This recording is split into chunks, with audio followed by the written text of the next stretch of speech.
Big bottle. How long you been collecting bottles? Since the 90s.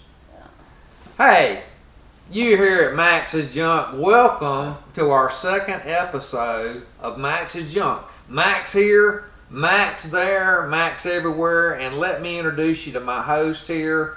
My co-host here is Debbie Skinner. Debbie here, Debbie there, Debbie everywhere. Hi. We have a special guest here. Yay. And Debbie, would you like to introduce him? This is my good friend Lonnie Hebert. He is a bottle collector. Okay. And we are here today to talk about a unique bottle that was, I guess it was made probably in the early 1900s, and we have Lonnie Hebert here that has a collection of over 800 bottles. 4,000 bottles. Oh, I'm sorry, 4,000 bottles. Lonnie, would you kind of tell us about this bottle? Well, from what I was told, Ed Barqs was selling a product called Barqs, and he wasn't selling much. Coca Cola was getting all the business. So he decided he was going to order him some bottles, and that's what he did. He's got Coca Cola written on the front. He's got Biloxi Artesian well on the middle, on the faceplate. And he broke down the chemicals and was even serving Coca Cola in that bottle and got sued twice by Coca Cola. Ooh. Okay. Now, we just looked online about the lawsuit, and we wasn't able to find out anything about that. Do you know where that was? I don't. You don't know anything about that? I don't know where it was held, where the courts were, or nothing like that. We do know that Barqs was made here in Biloxi. Yes. And that there should be some kind of court registry if we went back to the courthouse and looked through the books, but that would take. Now, what would something like this, I mean, how unique is this bottle? I've seen 4 or 5 of them since I've been collecting them. Incredible. So this is basically a product here of Biloxi, Mississippi then? Right. Yeah. Well, do you know about where the bottle was you think the bottle was made in Biloxi, or do you think it was? No. Root is the bottle maker. It's got Root written on the back of it. Hey, quit handling that bottle. That's an expensive bottle. But I don't know where Root, they probably got factories all over the country. They were a big bottle company. Root and Douglas Bottle Company was one of the biggest bottlers. Now, Lonnie, how much is this bottle worth in this shape? In that shape, in between $800 and $1,000. Woo! Let me put that joker down. That is a unique bottle, and it's heavy. This thing is really heavy. That one was a Doug bottle. That's the reason you see all these little nicks on it. From the shovel? We refer to those as flea bites from being in the ground. And this was a Doug bottle. It was probably in the ground for 60 to 80 years. Wow. And it's been turned. It's been cleaned, and that's as clean as you can get it. The best one I've ever seen sold for $1,400. Wow, that is incredible. That is incredible. Yeah, a good friend of mine, and actually the boy I bought that from bought the one for $1,400. Right. That is incredible. Okay. But it didn't look that good when I got it. I had it cleaned. It cost me another $150 to get it cleaned. You had it cleaned. Okay, now what was the process of having it cleaned? What did you have to do? They take and put them in a cylinder, and they got something that holds them on each end. And then there's a motor that rotates this thing about this fast. And they put copper wire, what is the other, graphite.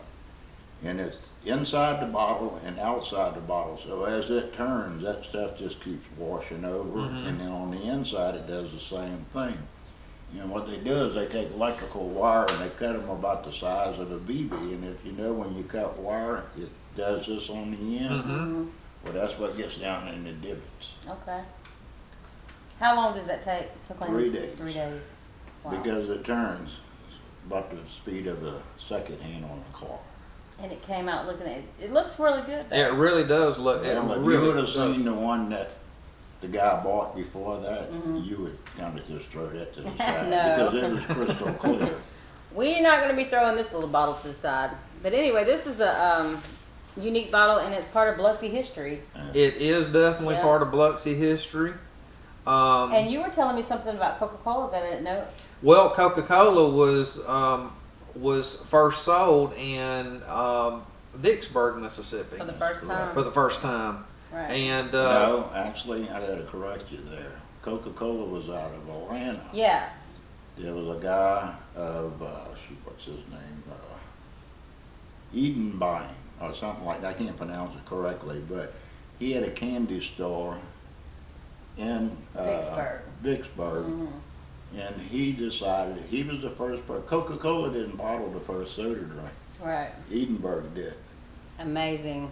And they come in Hutch bottles in. That is what is called a crown top because of the cap that went on top of it. Right. yeah, I'm going to get this a little bit closer to the camera so people can kind of see it a little bit. Oh yeah, that looks. It's really, a little bit It you could says just- Biloxi Artesian Barqs, right. Biloxi. and it says Coca Cola. This is really just Very interesting. very, very interesting. I want to just tell everybody, Lonnie, you know, if you could just tell everybody how they could get in contact with you if you are interested in maybe selling this item or It's not for sale. it's not for sale. That's great. That's wonderful. This is a conversation piece. Yeah. Do you have other bottles that you would Yeah, I got that you want half. to sell? No. I've got what you call trash bottles that, I collected Right. earlier on and Uh-huh. that I have no desire to keep. Right. Actually, I gave Debbie a box of bottles. Yeah, but we're talking about some of your. This is expensive bottles. incredible. Folks. I got halfway over here and I said, why didn't I bring the Barqs and Hartner? Oh, well, we might have to do another show on that one. Folks, this bottle is not for sale. Can you believe that? Yes. Well, it could be, but It could be for sale. But let me tell you what do. Put a comment, okay, in the comment section of this, and look, hit that like button and hit that subscribe button, okay? Alright. You need to get in here and start listening to Max's Junk. We're going to have some curious things, and we're hoping that Lonnie's going to be one of our regular guests here to talk to us Yay. about some different things all over. And look, there's no telling where you might be all over the world. This is a unique bottle. Now, we're not saying that this cannot be purchased, okay? But we are saying that It's not for sale right now. this is not for sale, okay? But I'm sure that a reasonable offer would not be, Money talks. money talks and that other stuff that kind of goes down the road and turns the Right, corner right. a little bit, I think before I was to sell the bottle, I'd have to have one lined up that I could buy. There you go, and that's going to be tough. That's going to be tough to That's find. the crown of my collection. Right. That's unbelievable. That is a very unique piece. I would have to say that. Look, this is the second episode of Max's Junk. Max here, Max there, Max everywhere. Okay, with my host. Debbie here, Debbie there, Debbie everywhere. And Lonnie, we want to tell you thank you so Thank much you so much, Lonnie. for being here and to being our guest today and talking about this unique item. Thank you so much for that, Lonnie. And if you have any comments, please leave them in the chat box down below. We'd love to hear your input on this.